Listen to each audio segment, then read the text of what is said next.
Yeah. And most servers are so dumb that I can outsmart most of them and get to the good ways by using that information, right? Using technology.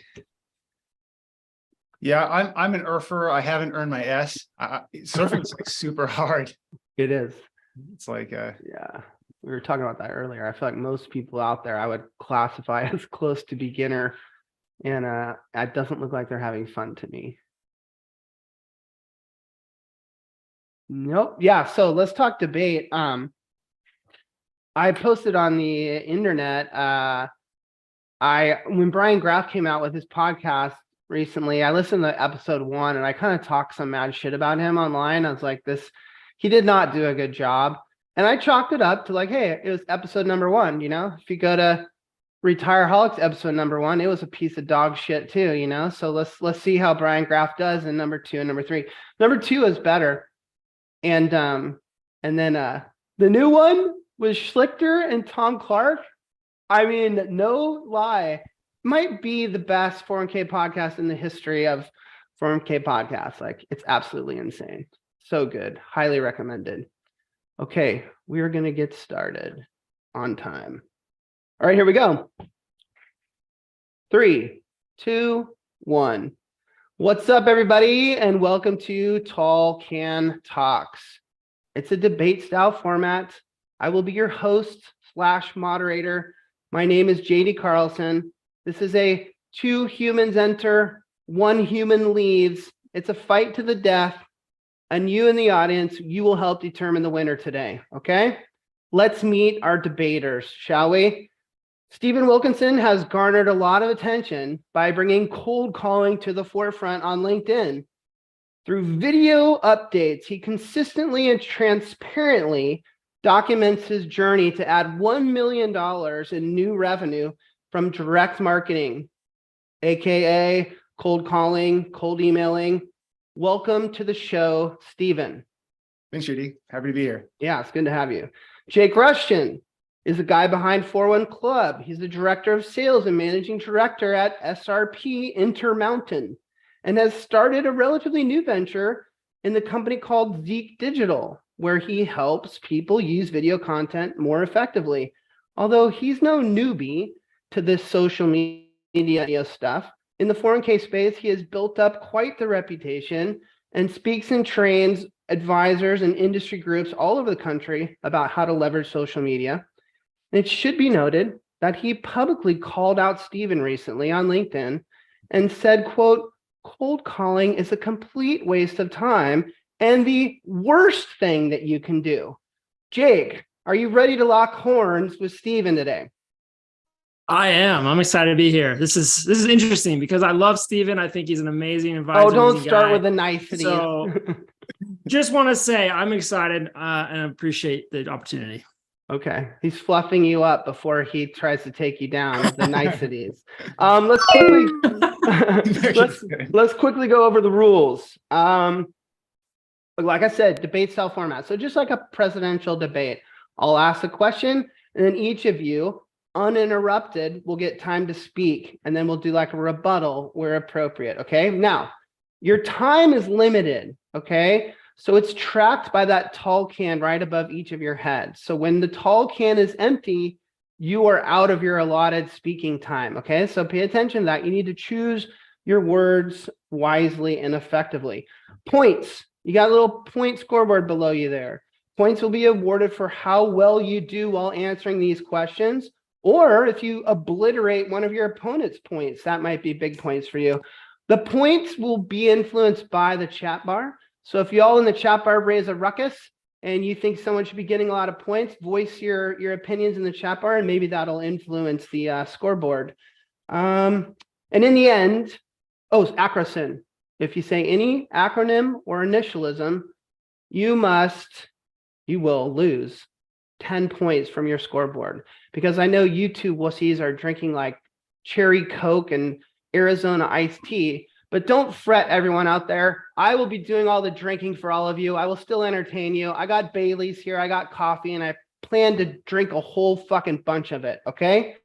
So in the end, the audience, this is the last little housekeeping. You, the audience, you will get to vote for the winner. And this will be a massive outcome changing in terms of points. Your vote will be a huge amount of points. Think Final Jeopardy. Okay, here we go. Let's get ready to rumble, shall we? Do it. Let's do it. Okay, we're going to start with opening statements. And Jake, I'm going to go to you first. Make your opening statement. Social media content, video, being out there on the internet. Why is this the way that people should be spending their time?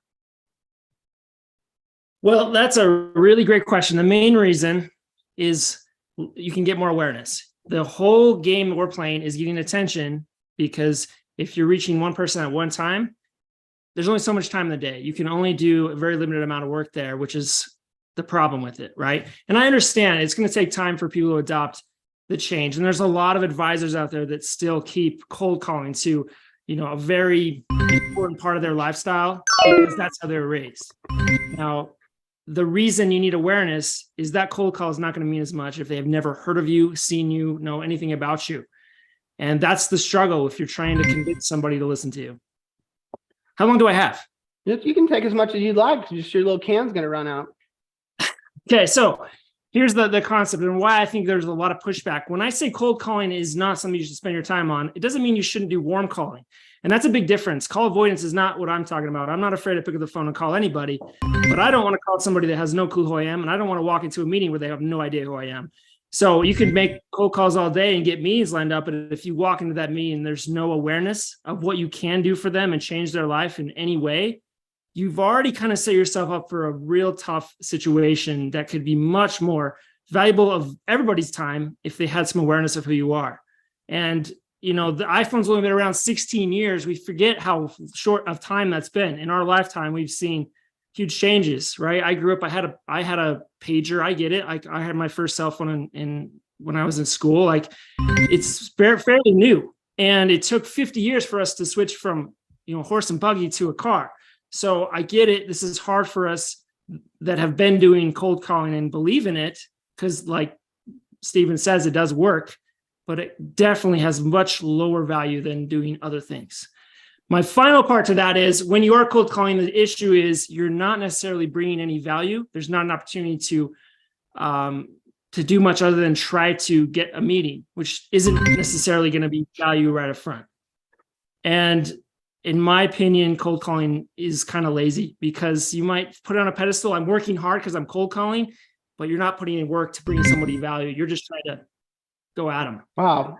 Okay, Jake, that's what you should do in an opening statement, right? Hit most of your big points. Although I noticed, Stephen, he tended to talk a lot less about the power of social media, more about all the negative stuff and cold calling, which I like. I like this negativity. But Stephen, this is your chance. You're obviously passionate about this concept, all the work on LinkedIn that you've been doing and everyone paying attention to it. So your opening statement, tell us why cold calling is the right approach to win new business. Or if you want, you can take Jake's negative approach and tear the shit out of him too. Either way, but you're up. Yeah, sounds good. Thanks, JD. So yeah, I would argue that there's two types of advisors out there in the world, right? Advisors that have practices, established practices, let's call it $1 million in revenue, right? So those people, maybe they want to flirt with social media, maybe they don't. Someone who's brand new in the 401k space, I think that's crazy. I personally think that focusing on social media is craziness. The reason I think that is because it's all about acquisition of skills. So if I'm a brand new advisor trying to acquire skills, assuming you don't know anything, learning how to communicate to a plan sponsor prospect and learning like what they think and how their triggers and all those kind of things, it's worth its weight in gold. The other thing that cold calling is going to have over social media is the difference between a linear activity versus a compounding activity. So like cold calling is a very linear activity. If I do, 9 hours of cold calling, I get, X results. If I do 27 hours of cold calling, I get, 3 times the results. It's very linear. There's an equation for it. Social media is way more compounding. And so that's great. Social media, if you have the time and the skills to build out a whole process around acquiring those clients, yeah, it'll work at, max, at a peak, but that is a compounding thing. And so I would say if you're a brand new financial advisor and you have a free Sunday, yeah, make content. Why not? Right? Because it's not a work day. But if it's a work day, and I'm brand new as an advisor, I'm doing a linear activity, because activity is the only thing that matters to pay your bills at some point. And it's all about skill acquisition. And so what skills am I acquiring? Well, I need to be acquiring the ability to communicate to plan sponsor prospects. Me learning how to edit, on a random day is not a skill that, in my opinion, is going to be worth acquiring over the long term, because it's something that can be easily paid for, right? And then, and to make another point, like if you guys follow me on LinkedIn, I have budgeted $20,000 to $30,000 just for social media editing and all that kind of stuff. I know my videos don't look like that, but I mean, there's real money that goes into that a new advisor doesn't have. If you're an established advisor, yeah, why not? But if you're an established advisor, you probably have already figured out another way to do direct marketing. And I think every business should have some type of direct marketing in play. Well done. Okay, we're going to keep your can running a little bit because the chat bars let me know that your can did start running. It's okay. Well, don't worry about it. We'll figure this out, guys. Yeah. Okay, good opening statements. And I get where you're coming at there, Stephen. Yours is very measurable. You can literally look at the statistics and know, like, you make 18 calls, you get 1 lead. We've seen all your numbers on LinkedIn. And I think to Jake, we're concerned sometimes with social media. So I have this question for you. What are we concerned about? How do we measure it? How do we know that we're getting the ROI that we're looking for through these posts that we're putting out there? I know we can look at likes, we can look at comments, but is there something else out there? Are you tracking this? Do you recommend that people track it? So a rebuttal to you is, can you track social media the same way that Steve can track cold calling results? No, definitely not, because it's not direct marketing. It's brand marketing, which is much bigger and much more important, more valuable. How do you measure your progress at the gym, right? If you only go for a week, you're not going to see any results. It's going to be a long game and you have to commit fully to it. And the results are going to come later, but the results are going to be much larger than if you just pop in, you think you have to get result tomorrow. It's not going to happen. And you don't know the final sales process, the actual decision-making process for someone is going to be based a lot on emotion. We do make those decisions on emotion, and a cold call is not going to give that person the opportunity to build that connection with you. The one thing we'll do is have them go to their phones and look up your name if you did happen to magically get them to pick up the phone. And the problem is, if there's nothing there for them to see, in most cases on a Google search, the first thing they're going to see is your LinkedIn profile. You've kind of missed that opportunity to connect with them emotionally. This is interesting. This should play out further in this debate. Steven's over here talking about a very measurable concept of winning new business, right? Can I get $1 million in new revenue? Can I bring on this many clients?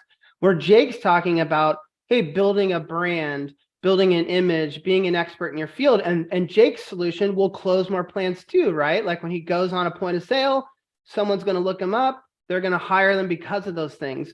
But both very different approaches to the same type of thing. And so that's fine, but we'll see how this kind of plays out a little more. Stephen, instead of asking Jake about the drawbacks in social media, I'm going to ask you to be the negative guy. Tell us more about where you think social media falls short. I hear a lot of people out there talk about it being an echo chamber, where it's just advisors talking to advisors or industry people talking to industry people. Expand on this for us. Yeah. So,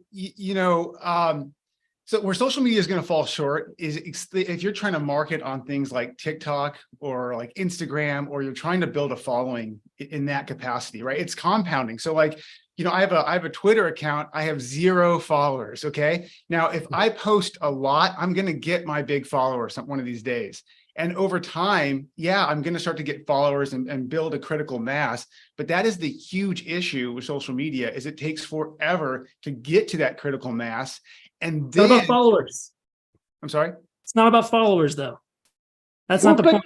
If you don't have followers, then you're not reaching anyone. It's a tree falling in the forest with nobody around. I mean, what's happening? It's search. People are searching, right? They're going to find your Twitter. And if there's nothing there, then yeah, you're not. So it doesn't mean they have to follow you. They can still. Are they searching 401ks and then I come up on Twitter? No, what comes up when you search you is your website that you've created about cold calling. So my argument, the only thing that matters in my mind when I'm talking about marketing is the tip of the sword, right? So if they're searching me, then one of my cold callers probably set a meeting with them, right? So they're like, oh, I set a meeting with that Steve's consulting firm. Amazing. Now I'm going to search him. Well, in my mind, that's so much like reactive stuff that yes, it's totally important, but not as important as me being able to go out and hunt. Yeah, it's a tough one. We'll move on to some other stuff here, but I feel like there's that same theme again of like someone here is trying to be very mathematical. And I think there's a lot of value in that. And I mean, by Steven being very mathematical and getting out there and like changing the bottom line, how much revenue can I drive? And then Jake's over here thinking kind of bigger picture, kind of more creative, more artistic, if you will. Like, no, I'm looking long-term to build a brand that will pay dividends down the line. I think they both have validity, but what we're hoping to do today is find out, and I want you guys both to think about the audience listening in. I'm someone listening in, I'm trying to figure out, where do I spend my time? Where do I spend my energy? So Jake, let's talk about return on investment. Let's talk about efficiency and effectiveness. Tell us about the benefits of social media. You're reaching a wider audience, but why is this a better use of our time? Because it takes 18 phone calls to hopefully get one person to connect with you. If you put that time into a video and learn the skills to put your own creative spin, your own voice on it, that will work for you forever. It will sit on YouTube forever, and someone down the road could find it. They could find it tomorrow. They could find it in 5 years. That is not going, you're not getting any results from the 17 calls when no one picked up the phone. And that's the issue, is you're not connecting with them, and it gives them the opportunity to get to know and like you and trust you. So it's this pure scale. It's the scale of the numbers that you're talking about. And again, you're saying it's not about followers. It could be about search engine optimization. And so I think that's a good insight. Like, it's not, so maybe people should have some hope that they've only got 500 followers, and when they make a video post, they get no likes. You're saying somehow there's still some value in that. But surely your goal would be for them to build their following and then to create content that would get engagement, right? I mean, that's what you want for them in the end. Yeah, you want them to join into your community, your world. Obviously, that's what you're trying to do even during the sales process. If you cold call and you got a meeting, you go in there, you want them to be completely connected with you. And as far as any question comes up, they're coming your way. Well, that's not the case with a lot of plan sponsors. They reach out to me. I have people all the time. They call me first instead of calling their advisor. And that has happened clearly from just social media posting. It's branding myself as 401 Jake, as the guy that has the answer for them, instead of trying to go back and forth and hopefully their advisor will pick up the phone. Because there's a lot of advisors that they ignore those calls. They don't want those calls. They want to be a passive advisor, set up a plan, and then not deal with it again. Steve, it's not transactional. It's very relationship. Steve, is Jake the anomaly? He's built himself up a brand. I don't doubt that what he says is true, that people reach out to him because he's built himself up as almost a level of fame within the 401k industry. Steve, our plan sponsors, our human resources people, chief financial officers, small business owners, are they scouring the internet? Are they searching for their next 401k advisor? Are they on TikTok looking for a cool 401k advisor that's got a cool new dance move, or is that not a thing? Well, I'm sure there's definitely plan sponsors out there looking for 401k advisors. I'm sure that's the case. The vast majority of the clients that we have didn't really know they had a problem. We're dealing with an uneducated consumer base that needs a group decision to make a decision, and it's not really relevant to their business, right? So a lot of these people, like, they don't even know they have a problem. And even when you present the problem to them, they're like, not as important as maybe it could be.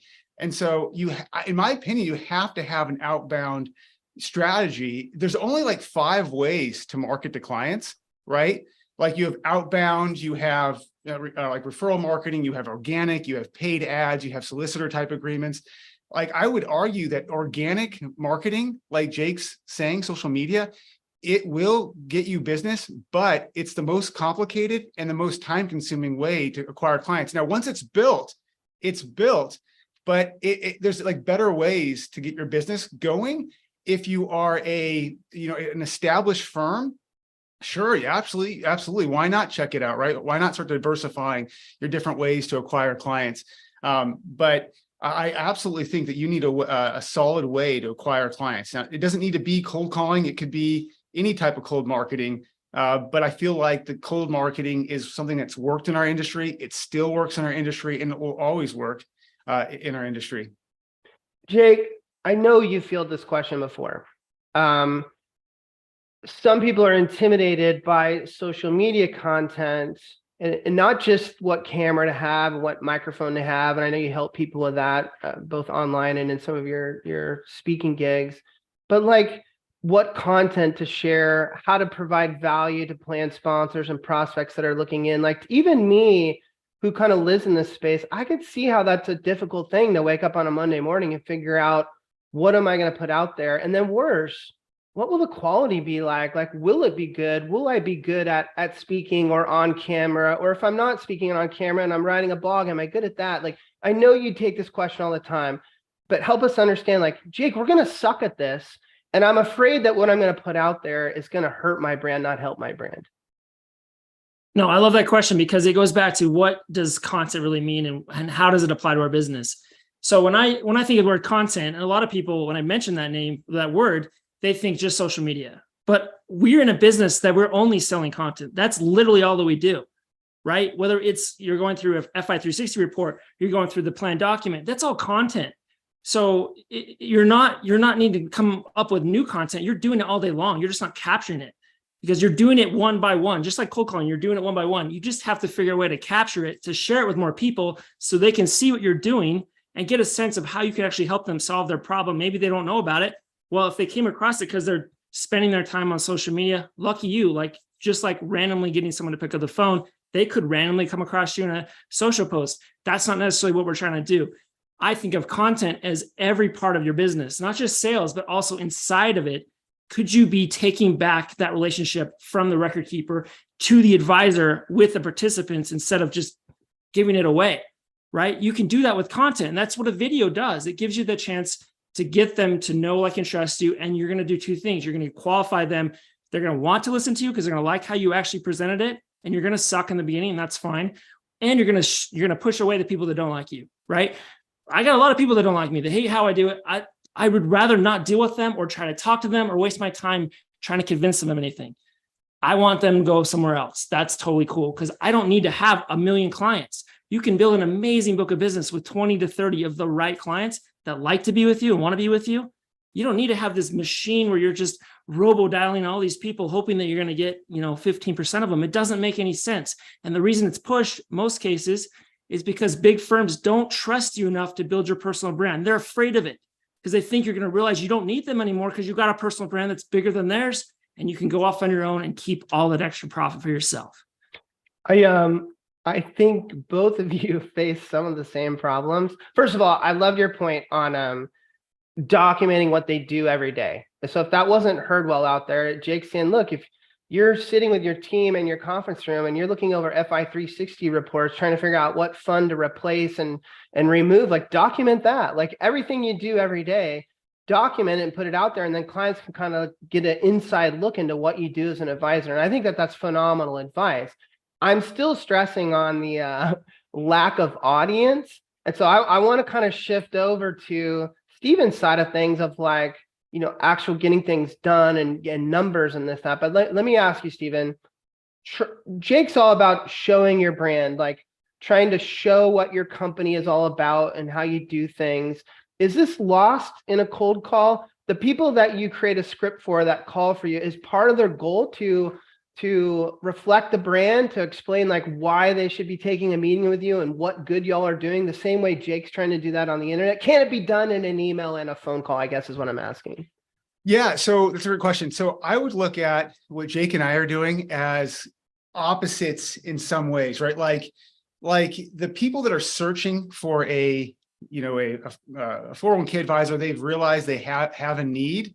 And so at that point, then they're watching, whatever TikTok videos or, whatever videos, and they're at Jake and his advisors are adding value. And they're like, wow, maybe this guy can help me. He has proven that he is an expert, right? The issue from my perspective on a cold calling perspective is that my prospects, and they don't realize they have a problem. And so step one is to give them a call and say, hey, look, there's a good chance you have a problem. And then once they are on the, because like when I'm cold calling, the only goal of that cold call is to set a first meeting.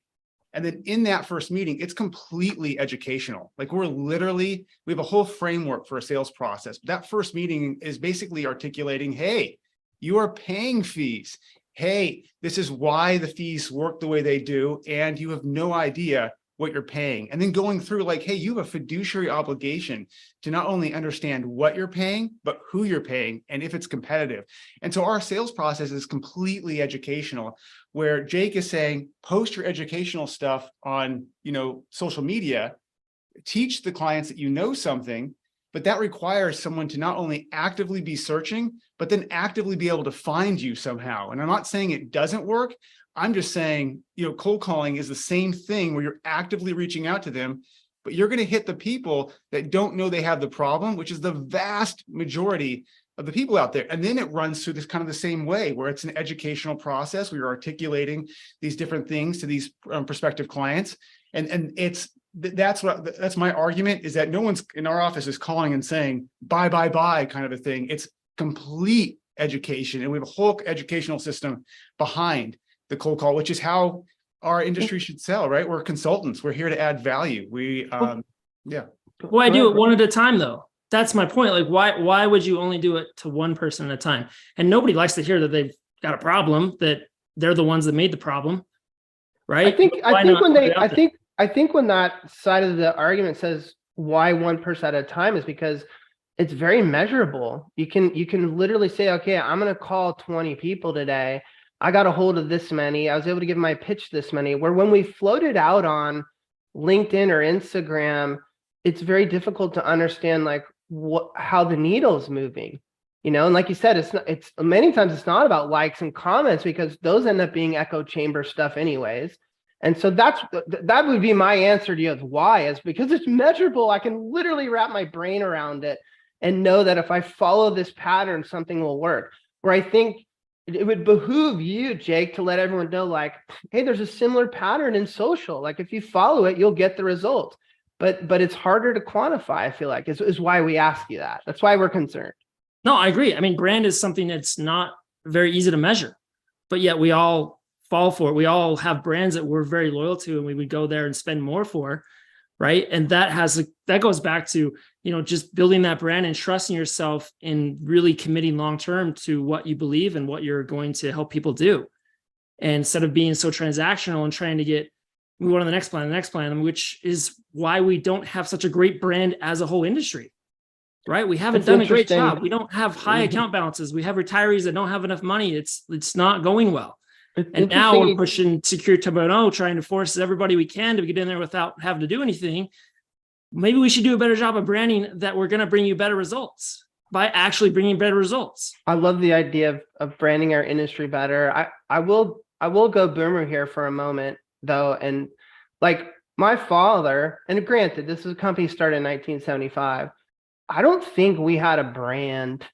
And I know when I was early on in my business, and I know times are changing, we didn't have a brand, but we went out, we rolled up our sleeves, and we won new business through simply being a third-party administrator that did a skill. I don't think people hired us because of our brand or this or that. It was really more about an opportunity when we knocked on that door and got in and we closed the case. And I still think that probably drives 80% of business today. I don't think people are hiring people solely based on brand. I think there's a lot of merit to right time, right place. Now, maybe I'm being negative on that, but we get a lot of talk about brand. And there's been people in the chat bar that are saying, oh, plan design consultants because of Retireholics. For sure, our own efforts on social media have boosted our business and in a big way. Like we do massive sales compared to what we did. Now, can I make that all attuned to Retireholics? Probably not. Obviously, Chad, Justin, Mark, Devin work very hard at what they're doing. But yes, social media has helped us. But guess what? We've worked our ass off on this shit for 8 years. And it's a combination. You've done all of thousands of dollars so many hours. I can't necessarily say that it's been ROI effective, and I'll drink for that. So I don't know that to be the case. I will also say, not to pat ourselves on the back, but we're kind of an exception to the rule. Like, we're one. What would you tell every other TPA out there to do? The same thing we did? I'm not so certain that that would be the right advice. I want to ask you just, JD, can I go ahead. comment there? Go, please. And that's my point, is that you're 8 years and thousands of dollars in. It's a compounding thing. Social media, from an organic perspective, is compounding, which is great, right? It starts really small, and then at some point you'll hit critical mass, but who knows when that is. And then you have to think, if you're an advisor, there's a sales cycle, a mean sales cycle involved. That's the problem with organic marketing. I'm all for it. If you have tons of capacity and time and the ability to build out an amazing organic approach, yeah, but you could starve by the time it actually you actually see fish from it. And then let's talk about the sales cycle. I think that's a good one, and not one that I had in my notes, but I think, Jake, I saw you recently post that you had reopened up a prospect of yours after a lot of time had gone by. So I think everyone listening in should understand that, whether on social media or in cold calling, 401k, just to remind everyone, you're all experts out there, you should know, but it's a long sales cycle, right? Like, you could put content out and meet someone from 18 months ago and close the deal today. That's not uncommon.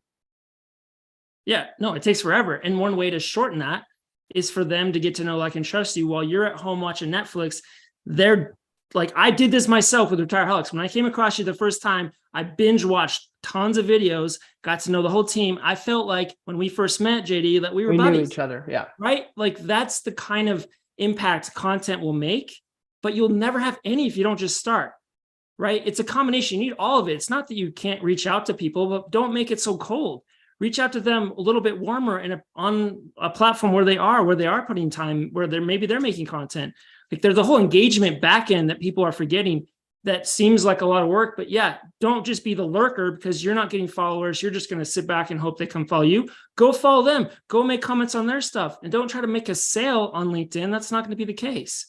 And each platform has a different context, a different way that you're going to present something. And definitely the attention is going to shift around, right? TikTok is not a dancing app. I go to TikTok. I'm looking for a good attorney for something I'm working on. And I went to TikTok first, and I got to know, like, and trust a lot of different attorneys, way better than some aggregator website that gives me a paragraph about what they've done. Don't work too hard on TikTok, because I think the government's going to strip it away from us. But yeah, that's a whole other thing we could discuss. No, I think, to back up one more time, and I hope this doesn't sound too negative, I want to be honest. I want to be very truthful. My personal brand on LinkedIn, which I used to cultivate a lot. These days, I just put out Retireholics stuff for the week, just reminding people. But there was a time for me to get to 15,000 followers and make social media a thing for me.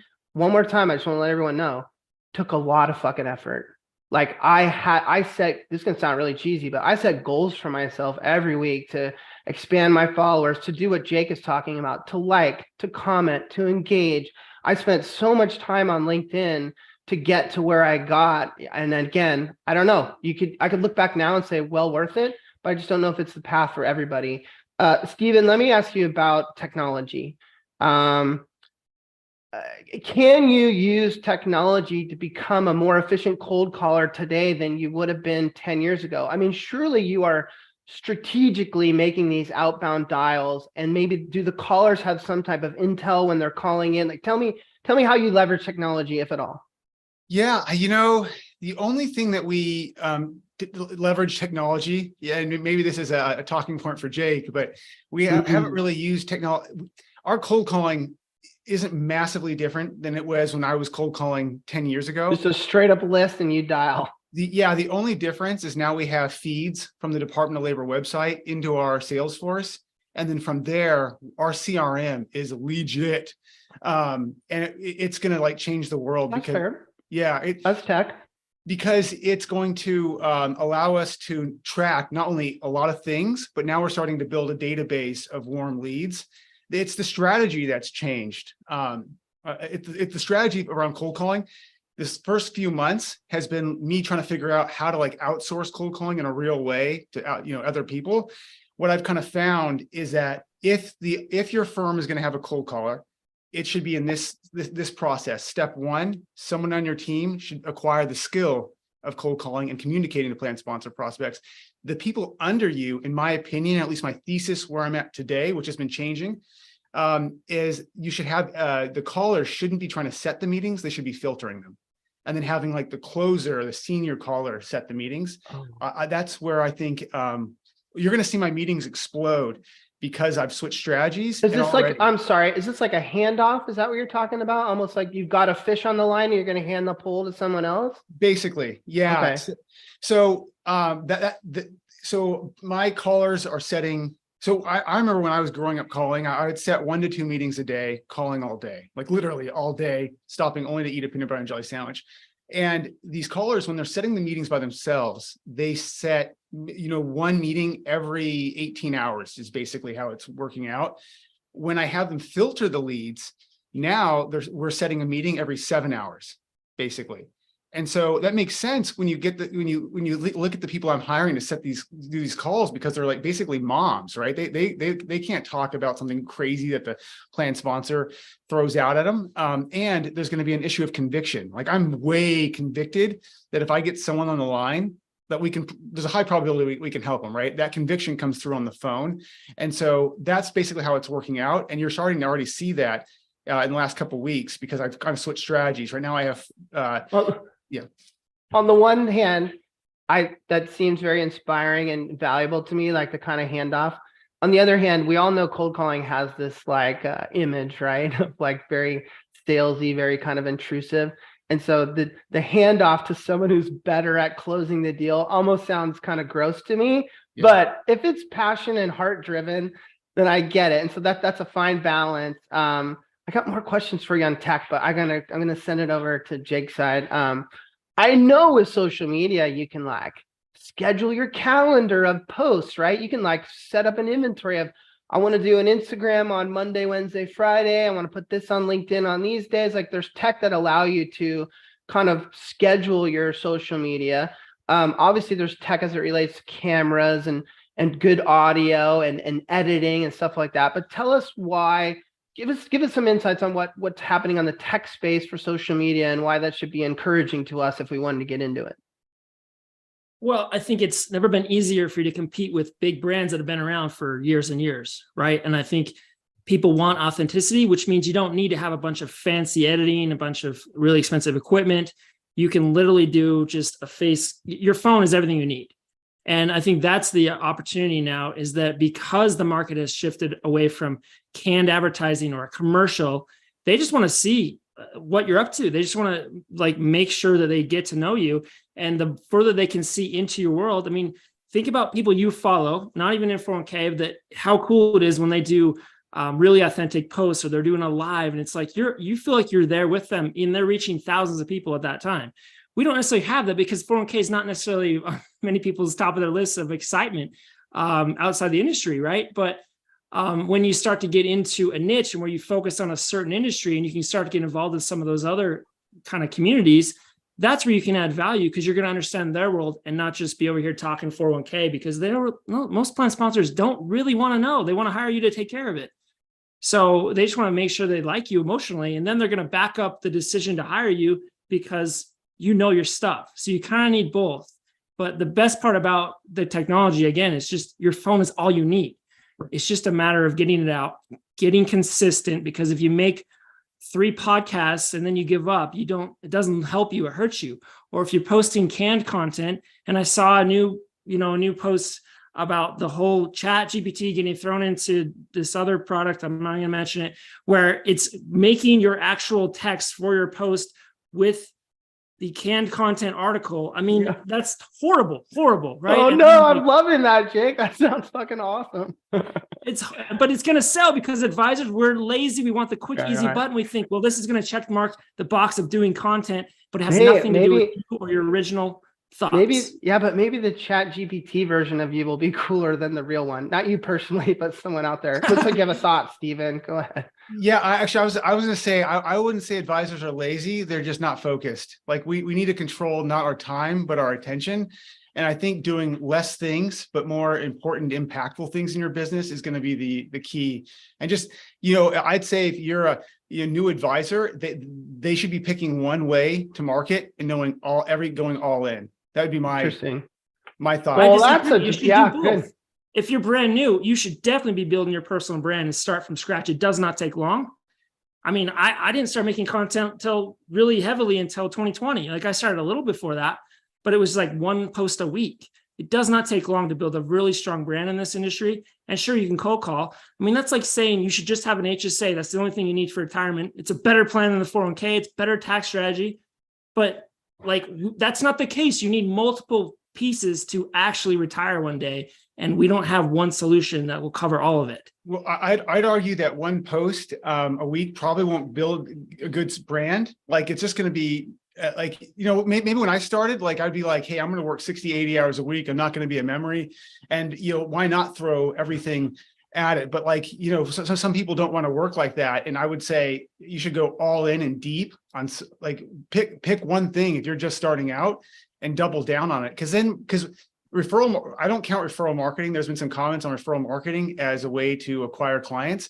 If you're getting referrals, there's something else going on. Like you have a cross sale in some capacity. Well, don't forget a lot of us don't ask for referrals and many times we don't ask for them the right way. So there can be efforts there. I think you're both right. There's some logic to what you're saying there, Stephen, in terms of going all in, because you're going to be a lot better at it. But I will tell everyone out there listening in, whether you're going all in or doing both, or using some of these other alternatives that we've mentioned briefly, most advisors don't allot enough time for this area. Like, let's call it marketing.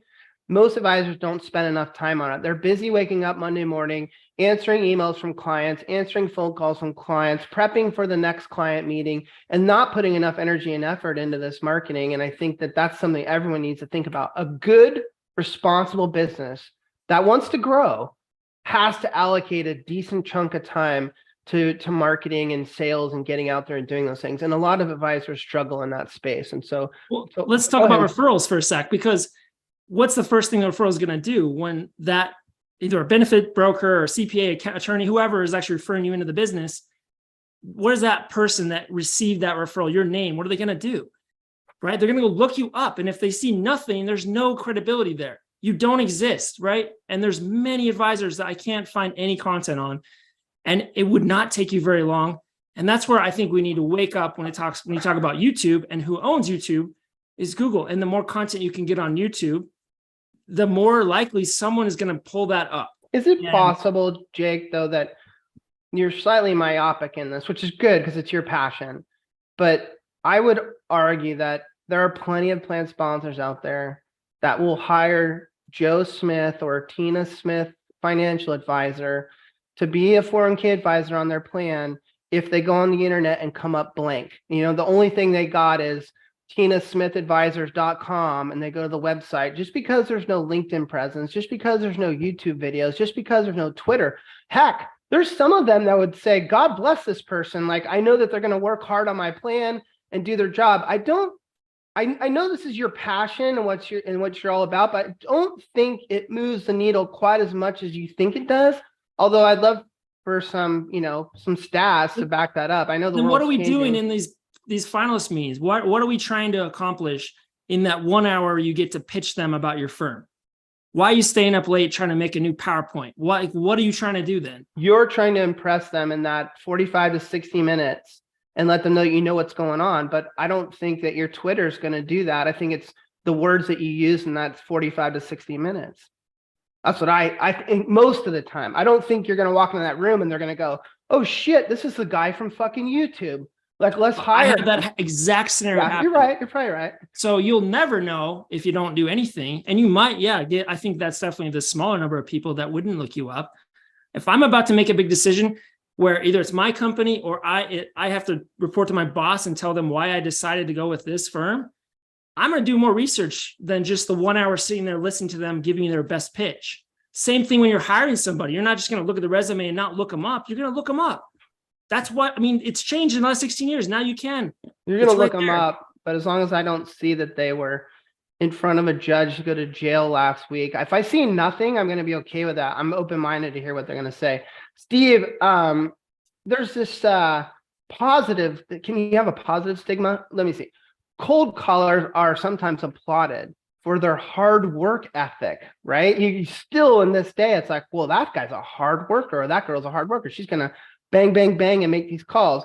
Do you feel that way? Are you a go-getter because you take this approach, and Jake and the social media people are just kind of not willing to go the hard yard that you are? No, I'd say that, when I first started at Merrill Lynch, my dad was like, Steve, if you want to be successful, you have to work 60 hours a week. So I did. And there were days I didn't have anything to do. So I'd sit at my office and at my desk and read, because I was like, I have to work at least 60 hours a week to be successful. Right. And so I don't think that it's all about, are you measuring the right thing in your business? And, and if you're just starting out, it needs to be a linear type activity. I just see the problem. I'm not hating on organic type marketing. I'm just saying that, like, it's going to take so long to build that critical mass that it's like, if you're an established advisor and you don't need it, yeah, organic marketing, why not? Right? Like, take the time, build it to critical mass. Well, why not? But the issue is going to be that you're just going to starve if you're trying to rely 100% on social media marketing and you don't have a business already in place. I feel like you have to kind of cut your teeth, and you have to do linear type activities. And it's funny because I don't know if you guys, I'm sure you guys know of Pension Insurance, started by John Rushton. Yep. Great guy, great firm. They do a great job. This is where you buy the leads, right? Yeah. Pension Insurance, the CPA auditing firm. Oh, sorry. Yeah. John Rushton, he started the firm, and you know how he didn't want to take any of his clients. He did it the right way. You know how he started? Sending out postcards. He mailed out postcards, or direct marketing, built the firm, then started getting referrals. We still to this day hear from some top-notch advisors, some of them in Jake's firm, in SRP, that still to this point will walk up to a desk, a reception desk, and hand off a bag of coffee and a business card and come back a month later so that still exists even by some top people. Jake, you had thought. Yeah, no, I'm not with SRP anymore. Just want to. Oh, sorry. Good point. Negative 10 points for me.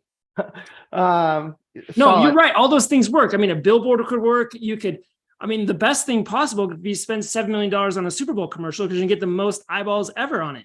But that's crazy expensive. So the point is, what can you do? What should you spend that 7 hours of phone calls? Should you do that? Or should you learn some skills to communicate more effectively with video to reach more than one person? What if I told you I thought you both were wrong?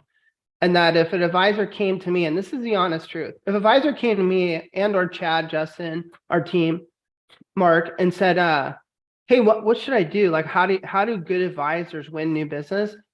My answer would have been, I'm sure plenty can guess, would have been strategic partnerships. So I would have said, look, spend all your time, kind of like to Jake's point of fishing with a net. I would have said, look, I don't need you to focus on specific prospects. That's great, but go out and find CPAs, go out and find group health shops, go out and find, wealth management firms that you can go and tell your story to them, and that were their clients Venn diagram with your prospects. And then that's the best way, because I've seen that work over the decades very, very well. Is that crazy talk? Does that make sense? How would you respond to that, Stephen?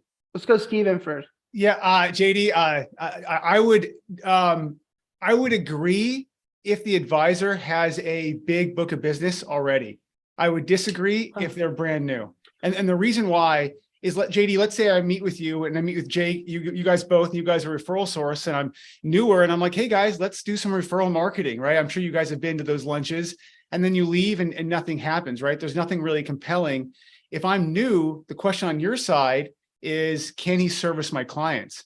And so if you're going to do that type of referral marketing, I would be marketing to all of my clients' center of influence.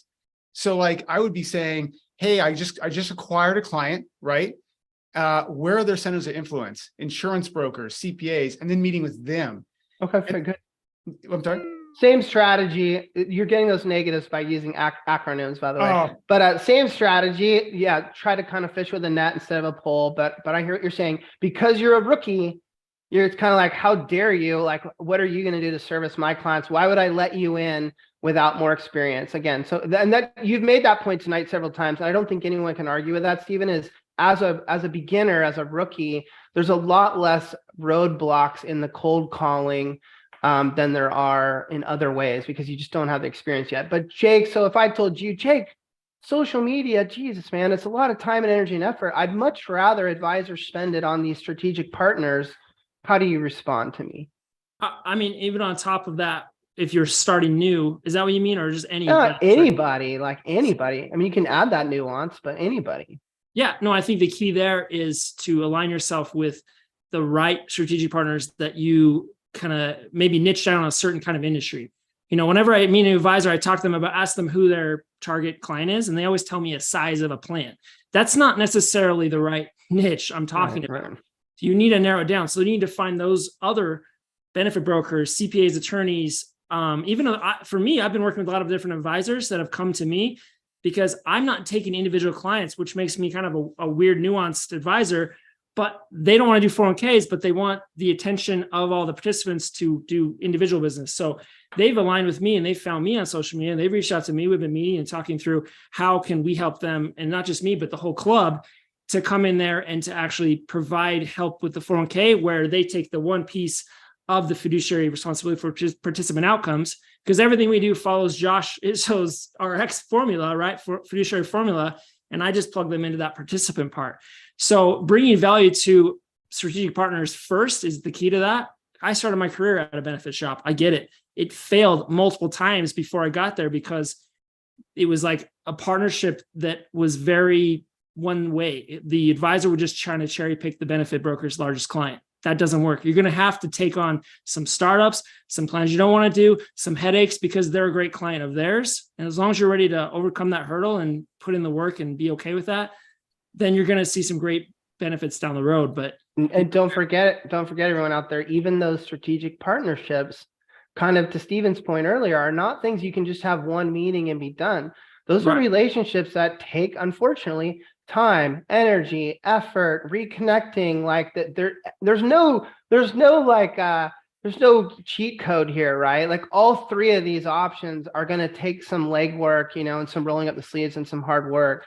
And can I add to this? Sure. If you're a new advisor, the concept there, if you're documenting your process of becoming a 401k advisor and sharing that with the world on social media, it's going to be a good thing. It'll benefit you. It'll hold you more accountable. People actually, I've noticed early in my career, I remember one of my first plans, the plan sponsor called me. It was like right before Christmas, they called me and he was super pumped to tell me, hey, we picked you. And he knew I was brand new, but he was excited to hire me because he knew I was going to work really hard for him. And so sharing that, not hiding it, not trying to, present some big front that you're some big advisor when you're not. Just be candid and authentic. Jake, I used to say the exact same thing to the more beginner advisors. And then I will add to your point. I would say, hey, leverage us as the TPA.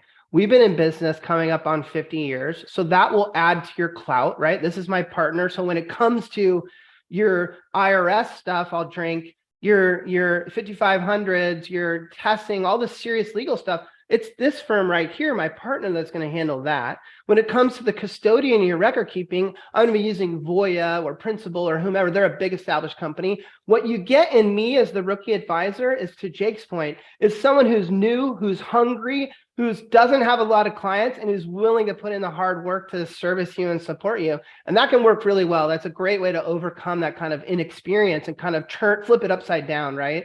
All right, this is our last kind of wrap up here. I feel like we're still in this kind of messy spot, right? Like, do I do a little bit of both? Do I go all in on one, like Stephen said? So final quick thoughts here. From the bottom of your heart, if you wanted to be the most effective, most efficient financial advisor, and your goal over the next 12 months was to bring on X amount of plans, Stephen, You're sticking with cold calling. That's the way to go. Yeah, I don't want to be the cold calling guy. I wish I had a better, easier way to grow a practice. Like I wish I had a silver bullet. I think at the end of the day, you have to go into it wanting to work. There is no good way around it. I would say if you're a new advisor, you have to do linear activities because you don't have the time for compounding activities like Got to make some money. Yeah, it has to be time, your time times something, right? Like a formula. Organic marketing is great. It's compounding. So like it's going to work. You just got to have the time for critical mass. And if you don't need the money, cool. Yeah. Do compounding marketing. And Jake, same question to you. You're sticking with the social media, the content creation, the personal brand. That's the way to win new business. I would 100% tell you need to learn the skills to document and share what you actually can do. The value you bring, learning how to make content, both inside your business and outside. Trying to outsource any part of that is going to take away the creative piece. So it's not that difficult. We learn really way harder stuff in our industry than how to edit on your phone for 10 minutes. So learn how to communicate effectively using videos so you can reach more than one person at a time. Okay, fair enough. It is Final Jeopardy moment, Webby. The Final Jeopardy moment is y'all out there are going to vote on the winner of this debate. I believe your vote should be for the person. Did Jake make his point or did Steven make his point? Not where you sit in the camp of social media versus cold calling. So what I'd like you to vote for is who did a better job explaining their passion today, even if you disagree with them. So Brandon, throw it up there and the final points will be allotted for you out there in the chat bar voting. Here we go. The votes are coming in. Good luck, Jake. I'm sure You too. I wish you good luck. I'm sure I owe a few swigs. We're still going to hang out, right? We got to go. For sure. No matter who wins, we're still cool. All right. Well, you guys are pretty much. And I've cold called Steve many times. Just so you guys know. I didn't tell him I was calling. I just straight called him. You guys are pretty much neck and neck on the score, and that's just dumbass JD throwing some points at you here and there, keeping it close. So it's really up to the audience, and the audience with most of the votes in has Steve winning at 77% to Jake at 23. So wow, cold calling. Can you believe it? Cold calling and Steve wins the debate today. I'm sure this is going to be an ongoing bout, and you both will continue to work hard at what you believe in, and God bless you for it, both of you. I should say that. Steve, you're out there transparently showing us the numbers you're bringing in and what you're doing, and very articulate as you describe it, and so we can all kind of learn from your journey, which I think is very, very cool. So thank you for that. And Jake, you spend every day of your life helping us try to understand social media more, and you're continuing to evolve with that and do different things. And so you've built up such a big personal brand for yourself, and I'm sure the whole industry really appreciates you for all that. So keep digging in and keep doing that stuff. We thank you for it. And everyone who tuned in on a Wednesday at 11, appreciate y'all. My Bailey's with my coffee was good. These two guys, I'm sure, have finished their cherry Coke and their Arizona iced tea or whatever the hell it is they're drinking. Inflation protected, 99 cents. Thank you to everyone, 4K Industry. We love y'all. Tomorrow night, Thursday, same bat channel, same bat time, and we'll be getting fucking hammered as shit. Special guest, Kelly Mann. We'll see you on Retireholics tomorrow night. Thanks, you guys, for taking part in this debate, and have a great day, everybody. See you later. Thanks, JD. Thanks, everybody. Thanks, Brandon. I threw a wish in the well.